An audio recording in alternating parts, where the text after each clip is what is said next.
And I speak to young people about having fun drug-free and about living with authenticity.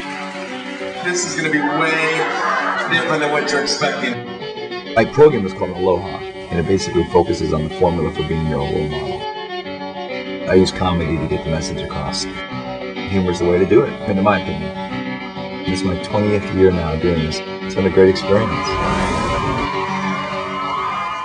My name is Kevin. I went to the largest high school in the state of Indiana, and when I was there, we used to have assemblies all the time. A lot of times they were about drugs, and I'd always chosen not to use, and quite frankly, sometimes people talking about drugs are so boring, you almost wanted to start doing drugs to get out of the assembly. I travel the United States and a couple countries here and there, and I started when I was at North Central High School. When I was at North Central, they were starting the Just Say No program with Mrs. Reagan. They somehow found out about my program, and so they'd asked if I would like to travel on the White House's behalf, basically, and do these assemblies.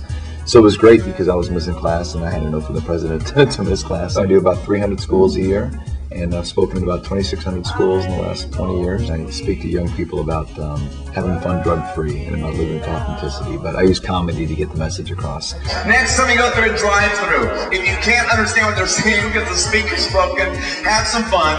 Get yourselves one of these, a kazoo. When they say, Welcome to McDonald's, can I take your order? You talk to them back.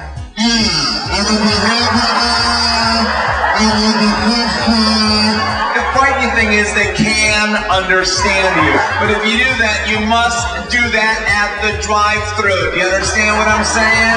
It's only funny at the drive-thru. My program used to be exactly about what drugs used to do to the body and such. Now it's kind of evolved to where it focuses more on living with authenticity and a lot to do with prejudice and making positive choices. But again, all with comedy. I think that's the way to end prejudice. It's basically taking a stand for someone different than yourself. If you take a stand for what's different than you, attitudes start to change in a positive way. Prejudice is like drugs. No one's born prejudiced. You don't have babies in hospital beds when they're just born, standing up looking at other babies going, I hate you, I hate you, I really hate you. Little white diapers on their head, you know, the Ku Klux cribs.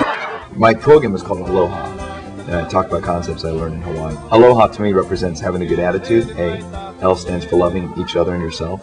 O is overcoming obstacles. And H and A represents having a sense of humor. If you can just remember every letter of the word aloha, I think you really keep this message long after the laughter. Don't apologize for your excellence. Don't feel bad for doing what's right. And keep your sense of humor alive. Hopefully you'll be able to take the Aloha spirit back and continue to live that in the hallways of your school. I'm unbelievably privileged to be able to even have a minute to share with you my message. Mahalo, aloha, thank you for having a good time.